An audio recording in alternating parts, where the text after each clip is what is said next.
Good evening, this is 11 Colors. I've just gotten home from work, and the first thing I did after I turned on the lights when I got home is crank up the camera. I'm going to wipe some dust off the lens here. Okay, that's a little bit clearer than it was before. These are little eyeglass wipes. Come in handy for any sort of optical surface. So the main reason I started taping this, or recording this, no one uses tape anymore, do they?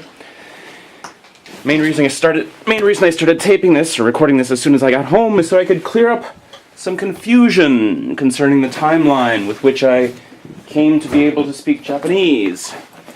Let's see, I went to the grocery store on the way home to get breakfast items.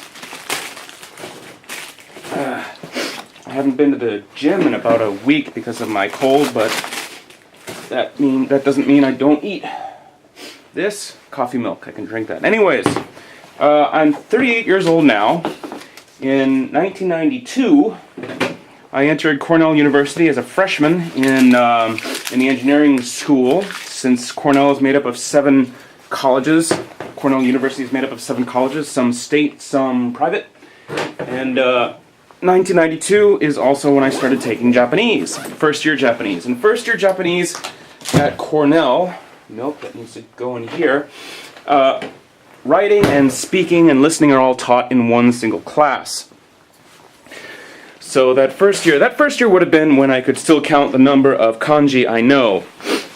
So 1992, that was the first year when writing and speaking were all taught in one class. Then the summer between my freshman, oh, that's dark, and I need another light bulb for that incandescent light over there.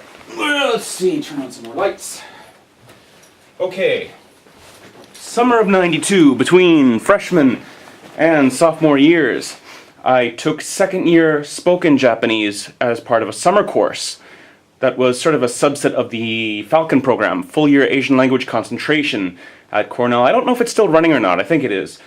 But what Falcon is you take a full year and you take basically 4 years worth of Japanese over 1 year, and all you do is Japanese or Chinese or Indonesian. Those are the 3 options I think there were. But there was a subset of that where you could take second year spoken Japanese over the summer and get that out of the way.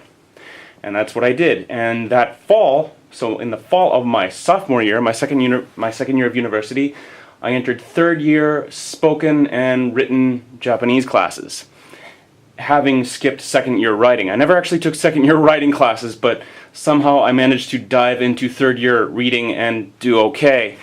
And I basically, like the whole order of the Japanese, what's it called? Alphabet, syllabary, a, I, U, E, O, kaki, kukiko, sashi, suseso. I ended up having to learn that myself. I ended up, full Nelsons. I can show you full Nelsons because I have a copy of that. But I was going to say underground library at Cornell. But anyways, I'm getting off track. Yeah, anyways. So, fall of second year, I was taking third year Japanese. And the second half of my sophomore year, I actually went to Arizona.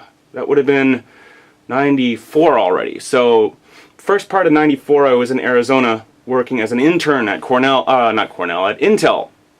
And so that ended up being a whole year off of learning Japanese.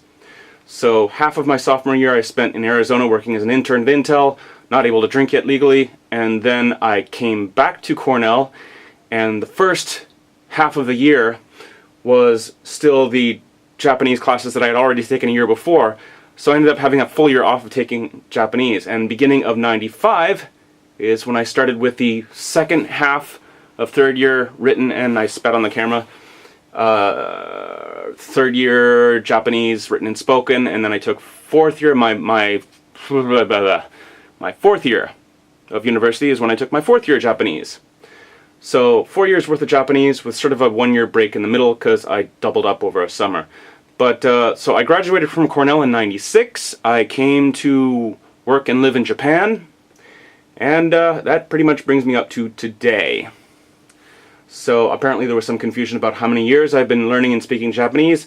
That makes it about 19 years now since I first started studying, with a break in the middle, and I've been living in Japan since 1996. So hopefully that clears up the timeline.